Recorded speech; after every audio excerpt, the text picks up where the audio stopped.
Mari kita dengarkan firman Tuhan dari Ulangan 15. Pada akhir 7 tahun engkau harus mengadakan penghapusan hutang. Inilah cara penghapusan itu. Setiap orang yang berpiutang harus menghapuskan apa yang dipinjamkannya kepada sesamanya. Janganlah ia menagih dari sesamanya atau saudaranya, karena telah dimaklumkan penghapusan hutang demi Tuhan. Dari seorang asing boleh kau tagih, tetapi piutangmu kepada saudaramu haruslah kau hapuskan. Maka tidak akan ada orang miskin di antaramu, sebab sungguh Tuhan akan memberkati engkau di negeri yang diberikan Tuhan Allahmu kepadamu untuk menjadi milik pusaka. Asal saja engkau mendengarkan baik-baik suara Tuhan Allahmu dan melakukan dengan setia segenap perintah yang kusampaikan kepadamu pada hari ini.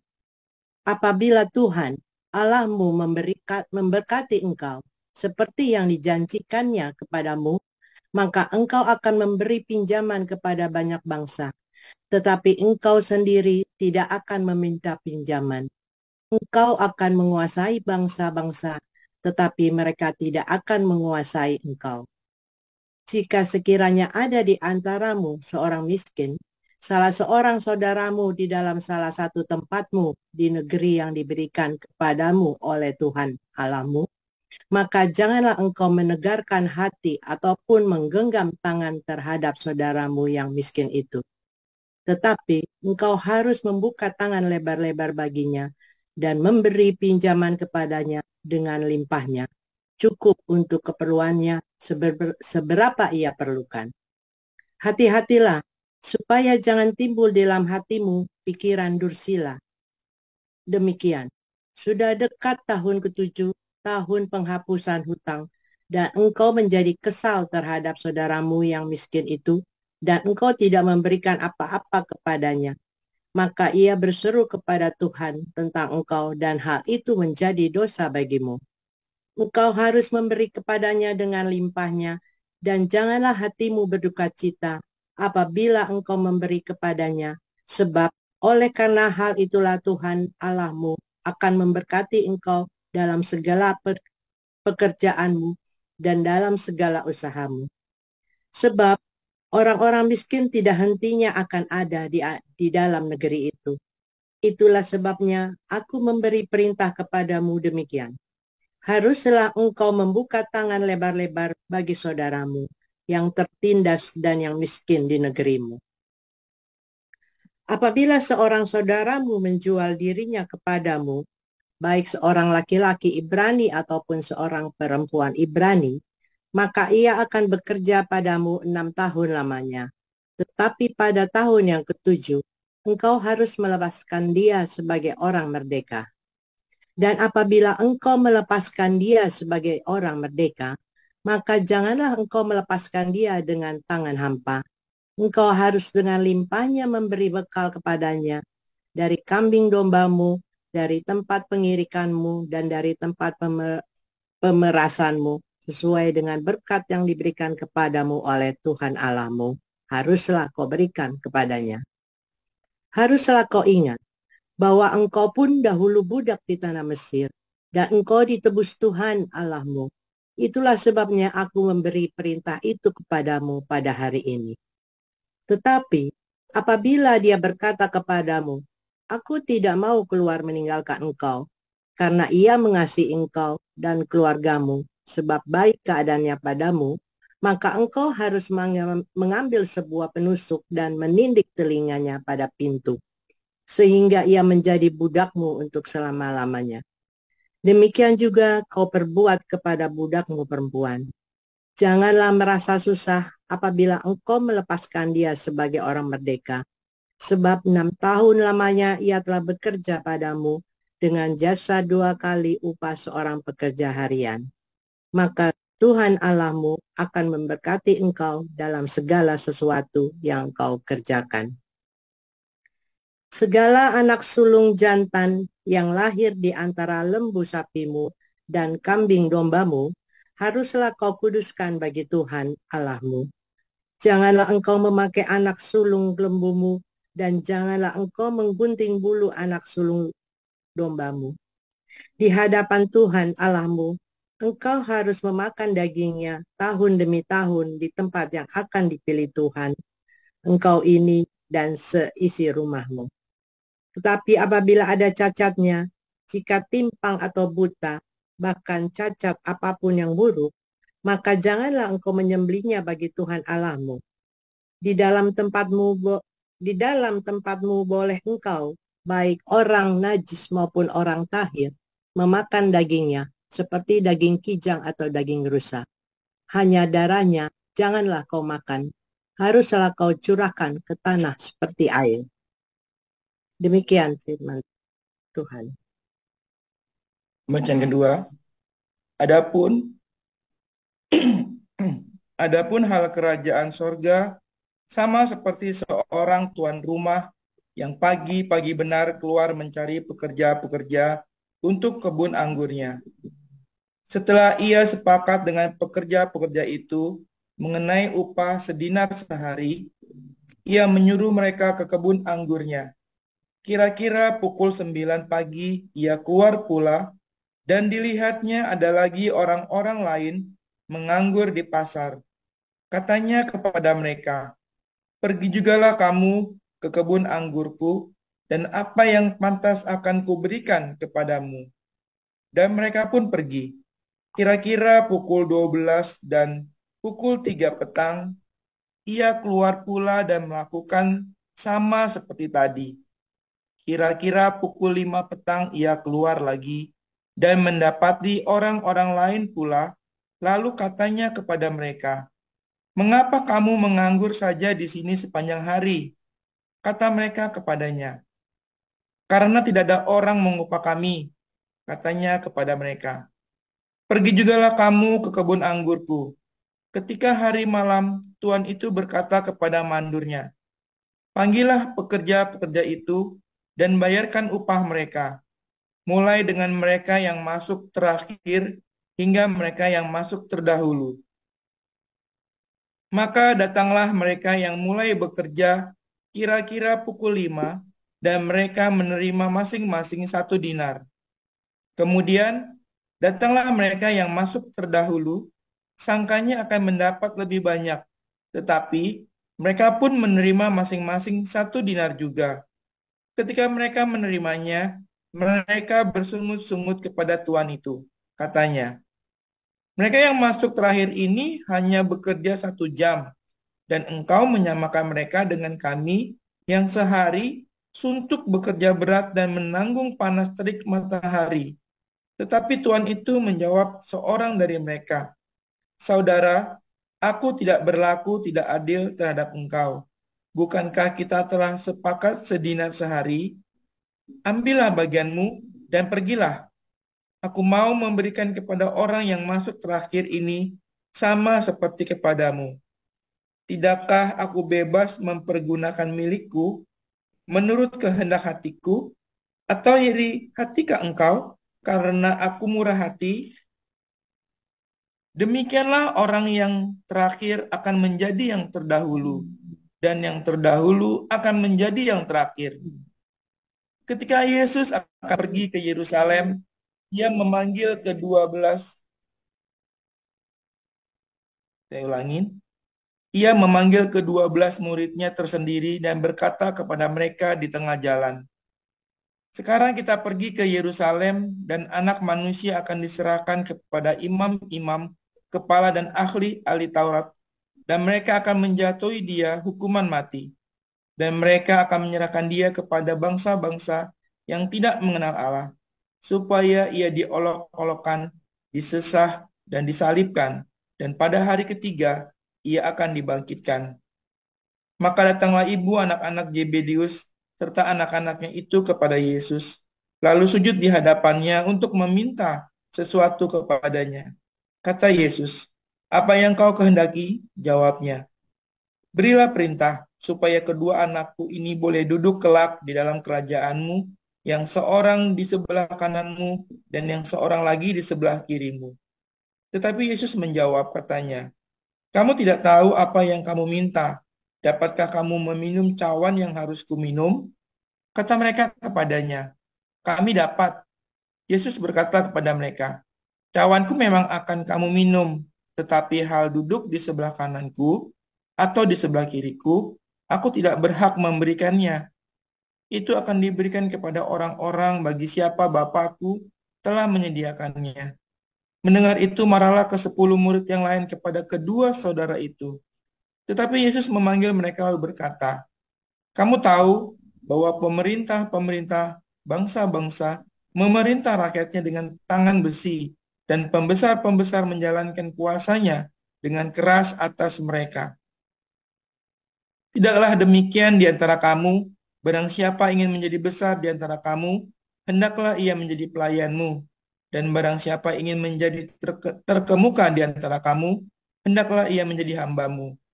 Sama seperti anak manusia datang bukan untuk dilayani, melainkan untuk melayani dan untuk memberikan nyawanya menjadi tebusan bagi banyak orang.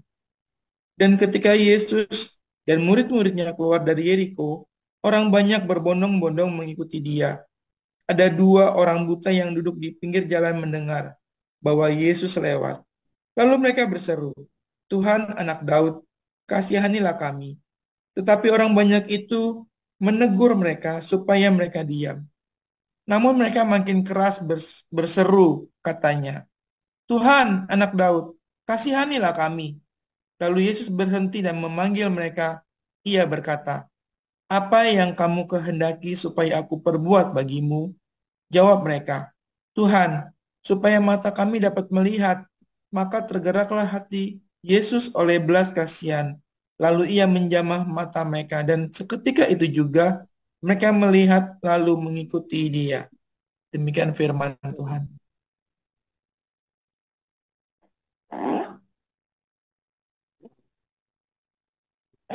Ya, terima kasih atas pembacaan firman Bu Dunanti dan Pak Krulmenik. Renungan firman Tuhan pagi ini berjudul Menghapus Hutang yang akan disampaikan oleh Pastor Joseph Paulzang. Silakan Pastor.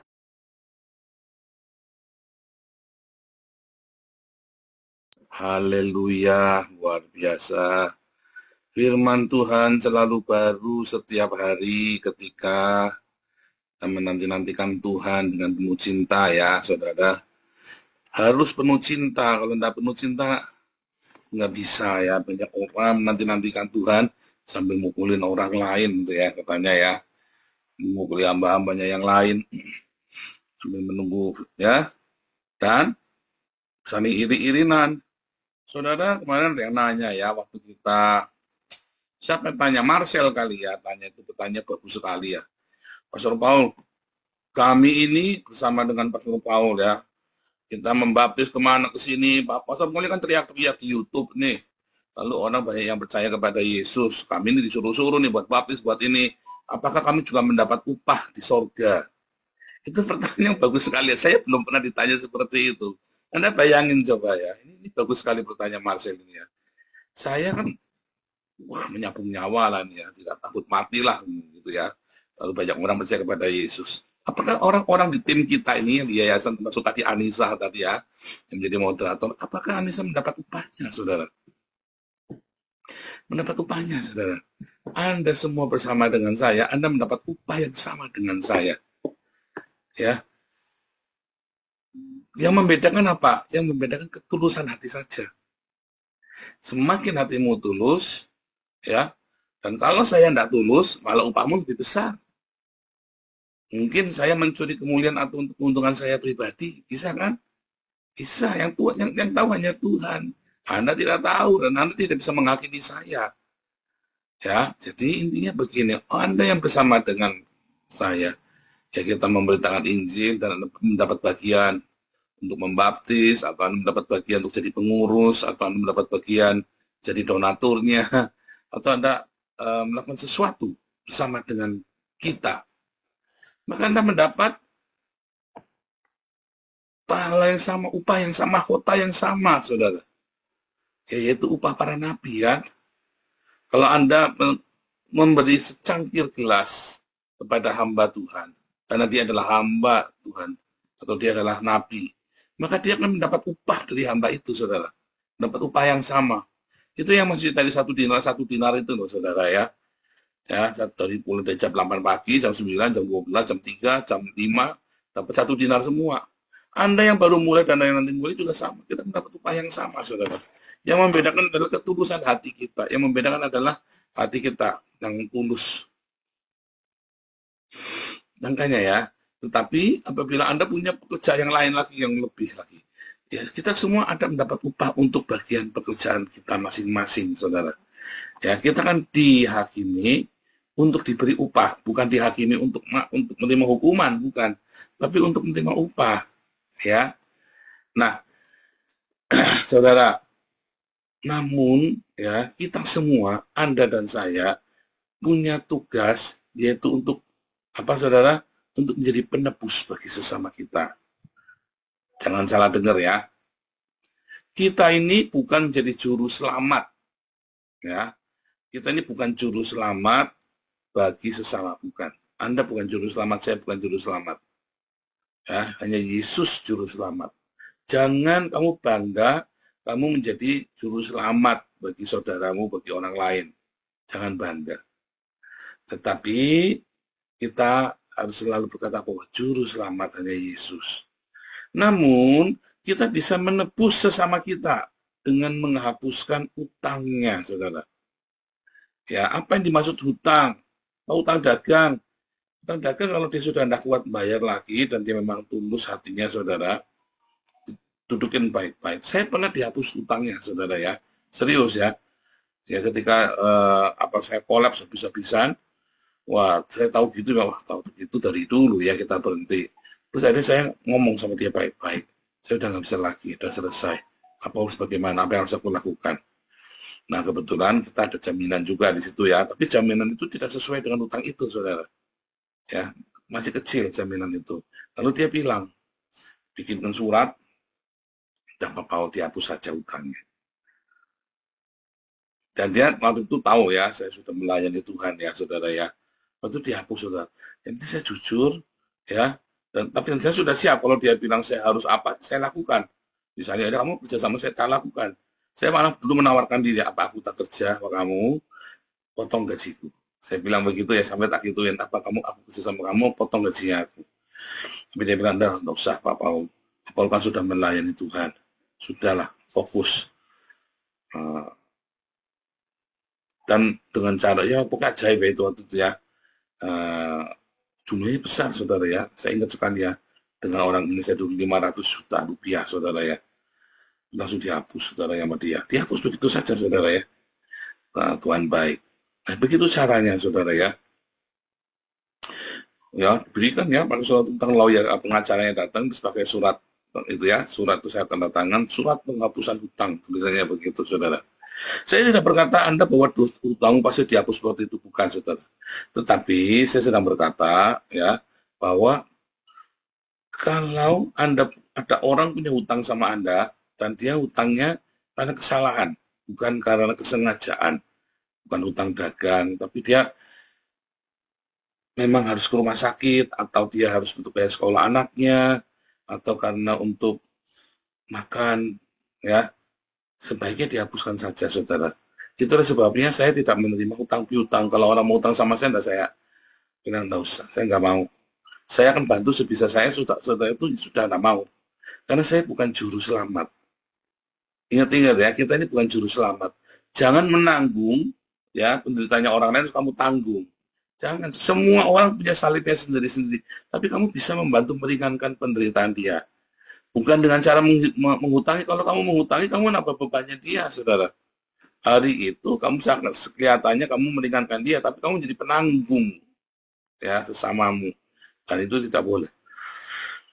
Nah kalau dia nggak bayar gimana? Ya kalau nggak bayar nggak apa-apa. Nah itu cerita lain. Kalau nggak bayar nggak apa-apa, berarti kamu nggak usah, gitu ya, nggak usah berpikir itu hutang. Tapi saya katakan pada Anda kalau itu adalah hutang untuk kebutuhan primernya dia, ya maka saudara jangan kamu hutangi, tapi kamu lepaskan saja semampunya kamu, dan kamu tahu uang itu nggak akan kembali, ya. Beberapa orang atau teman saya, kalau saya ada uangnya saya kasih, nggak ada ya nggak saya kasih. Dan saya juga nggak sungkan, saya bilang nggak ada.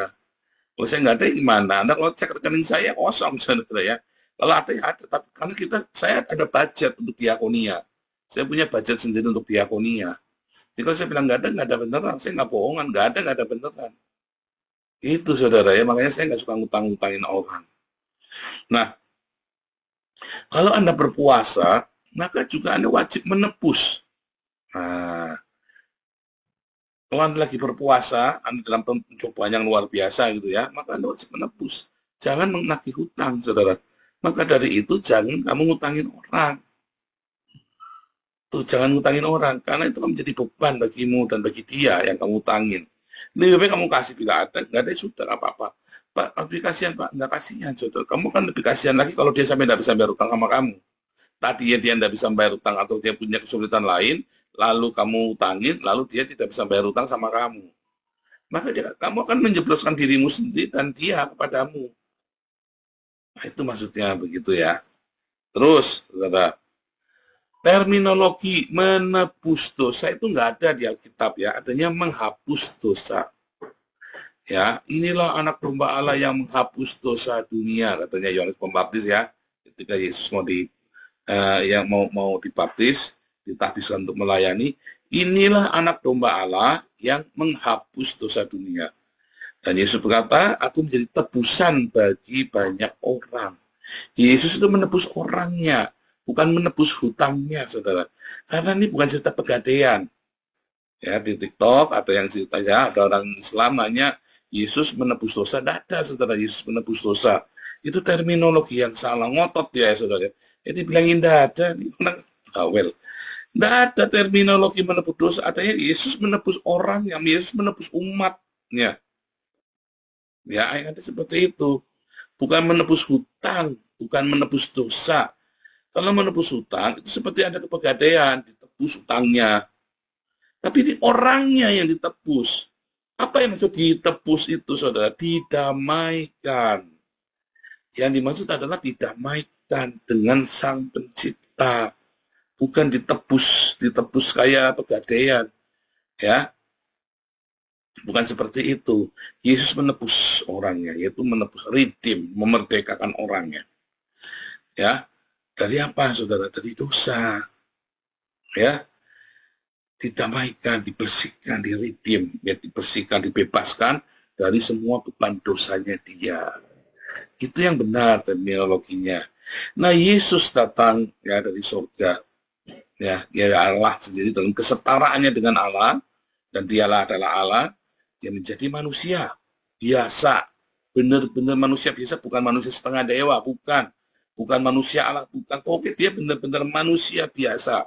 2 Yohanes 1 ayat 7. Yesus datang dalam daging. Ya. Dan ketika Yesus menebus manusia ya dari segala kesalahan pelanggaran, dari semua kepahitannya, dari semua kebencian, kemarahan, dari semua dendam, dari semua kegelapan dalam hidupnya, ditebus orangnya, saudara ya. Maka ketika menebus itu, dia harus saudara, mendamaikan. Apa itu mendamaikan dengan Sang Cinta? Dia harus menunjukkan apa itu yang namanya cinta. Dari mana dia bisa menebus orang, mendamaikan dengan Sang Cinta, kalau dia sendiri tidak bisa menunjukkan cinta itu apa.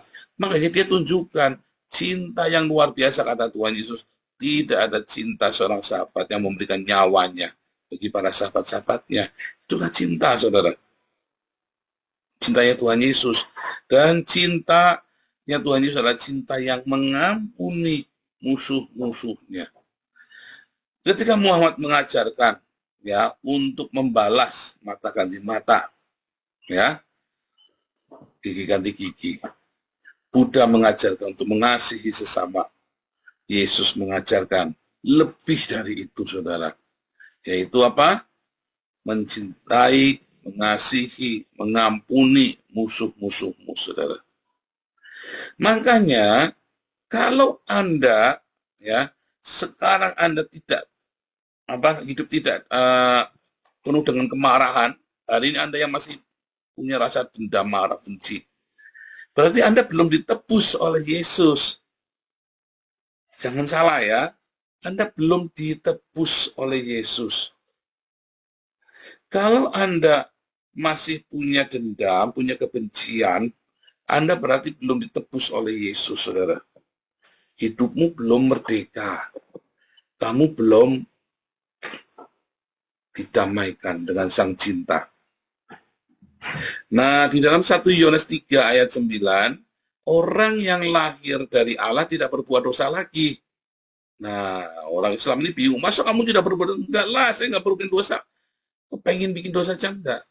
Beneran kepengen. Tetapi orang kalau belum ditebus, dia kepengen ngerasain dosa. Ayo, siapa yang masih kepengen ngerasain dosa? Harus ngaku, banyak orang dosa itu enak, saudara.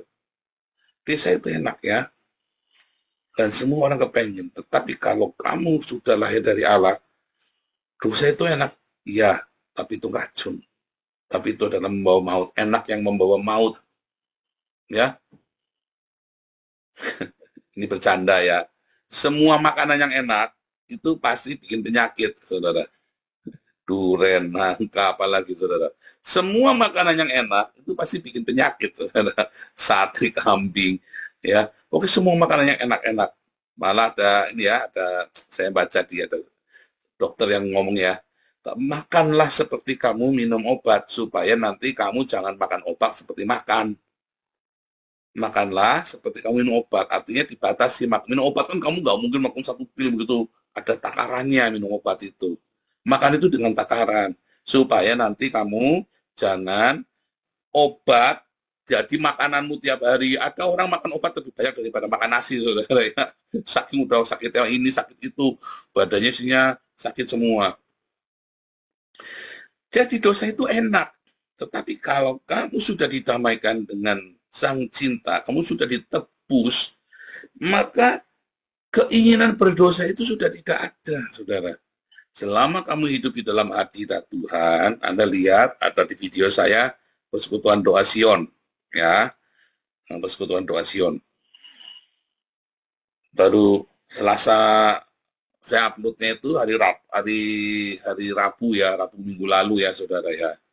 Saya upload itu ya. Nanti ada cerita saya cerita lengkap di situ ya.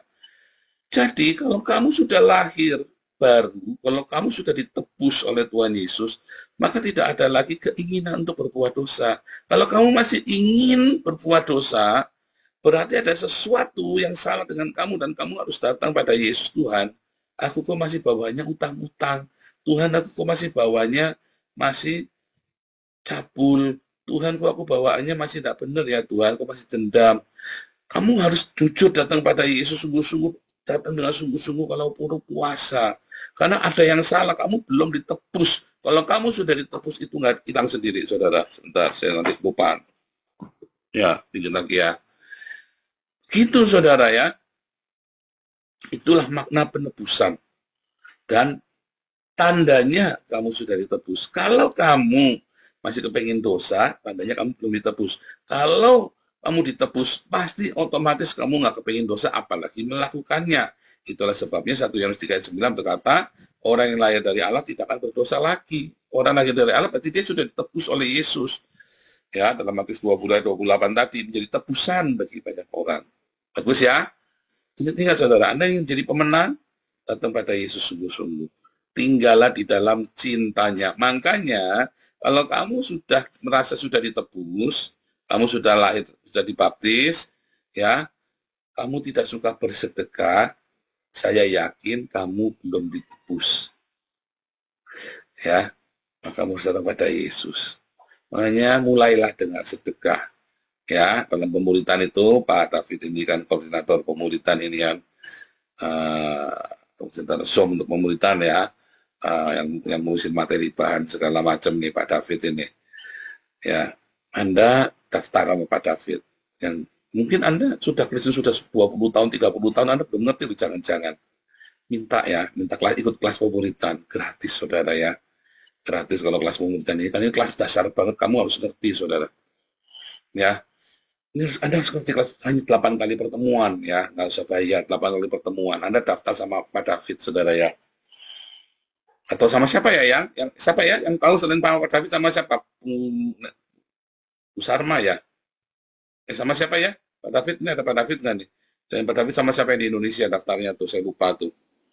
Ada Ya, sama siapa Pak David? Nah, Pak David eh, sama siapa tuh? Yang di Indonesia siapa tuh? bukan Pak Ya. Marcel ya? Pak Marcel, sorry Pak Marcel ya, yang ada di sekretariat ya. Jadi saudara, daftar, Anda penting, Anda 20 tahun jadi Kristen belum tentu Anda sudah jadi murid, belum tentu ngerti loh. Jangan-jangan jadi Kristen KTP-nya tapi kamu belum lahir baru loh. Nah, di kelas umur itu sangat jelas sekali ya guru apa mentor-mentor ini makin hari makin mantap ya saya dengarkan ya. Mantap ini. Makin mantap ini ya. Terus sih ya. Mereka semua adalah alumni kita juga, saudara ya. Ilmunya juga dari kita semua sama dari Tuhan Yesus, ya. Nah, balik lagi sekarang, ya. Orang-orang yang sudah ditebus itu, ya, dia akan terus, ya, mengalir dengan cinta. Nah, itu tidak boleh kamu tahan. Kamu harus terus luapkan cinta itu, karena seperti mata air ya. Kalau kamu punya sumur, kan Yesus berkata, barang siapa haus datang padaku dan minum, maka dari dalam hati akan mengalir aliran sungai kehidupan, ya. Nah, kalau Anda punya sumur, lalu sumur itu melimpah dengan air, tapi Anda nggak pernah timba sumur itu, saudara. Bau sumurnya, pasti bau, Pak jamin bau. Tapi makin kamu timba, sumur itu airnya makin meluap dan makin bening, makin manis airnya, saudara. Nah, itulah makanya Tuhan memberikan perumpamaan tentang mata air kehidupan. Barang siapa datang padaku haus dan minum. Dari dalam hatinya mengalir, artinya kamu harus berikan itu, curahkan cintamu itu, bukan cuma bacot doang. Oh, saya mengasihi, katanya hamba-hamba Tuhan mengasihi. Katakan pada sebelahmu, ya ayo semua. Katakan pada sebelahmu semua, kasih salam semua, high five. Aku mengasihi kamu. Aku mengasihi gunungmu, saudara ya. Kamu ganti mobil sudah 5 kali, ya ini kamu mengasihi dia sudah ganti rumah 5 kali, saudara, gara-gara diusir dari kontrakan. Kamu tanyain, kamu kalau bilang aku mengasihi kamu, lagi high five di gereja atau di sini, kamu nanyain, kamu udah bayar listrik belum? Belum, pada ada duitnya, Pak. Bayar itu. Mengasihi bacot doang, mengasihi bacot doang. Yakobus 2:26. Kalau kamu bilang, selamat jalan, kenakan pakaian hangat, tapi kamu tidak kasih pakaian hangat ke dia, kamu bacot doang, kata Yakobus 2:26. Jangan banyak bacot lah. Iman itu harus dengan perbuatan. Ya, saudara ya, bukti kamu mengasihi. Ya, saya belajar dari tante saya ya, saya tuh belajar tentang lahir baru dari tante saya ya.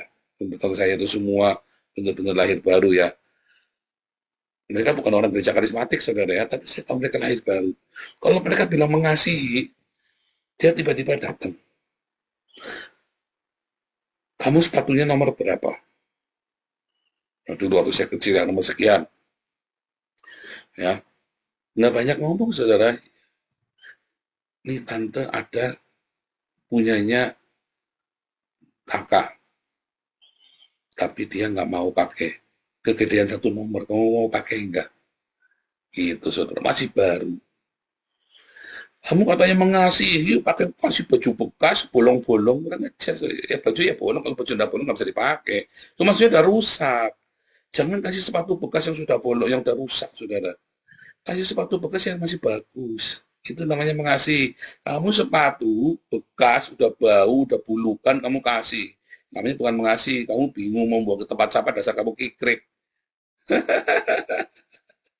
Dasarnya kamu kikrik, itu bukan mengasihi. Saya di sini kalau dikasih bekas sama orang Belanda nih ya, masih baru. Kadang-kadang masih ada nomor, masih ada kelasnya itu ya.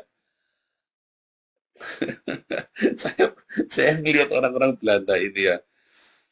Mereka itu, orang Belanda itu tiap tahun pasti beli baju baru. Ya, nah setiap orang Belanda. Tapi pada rata-rata itu mereka, waktu mereka beli baju, maka seluruh isinya dibuang semua. Masih bagus-bagus, kasihkan ke orang. Kadang-kadang ada yang baru dipakai sekali. Ya, saudara ya. Kalau Anda pergi ke Bala Keselamatan, itu ada jual pakaian bekas, cuman murah sekali ya, harganya murah sekali. Itu baju merek-merek murah-murah, bagus-bagus, saudara. Itu kalau Anda mau memberi, bila mengasihi, Berikan yang terbaik, saudara. Jangan sudah lecek baru kamu kasih orang. Ya, kalau kamu diberkati, ya, kamu bisa ganti pakaian setahun sekali. Ya, kasihkan saudara yang bagus, jangan sudah lecek. Nanti kamu akan diberkati. Dari dalam hatimu akan mengalir aliran sungai kehidupan.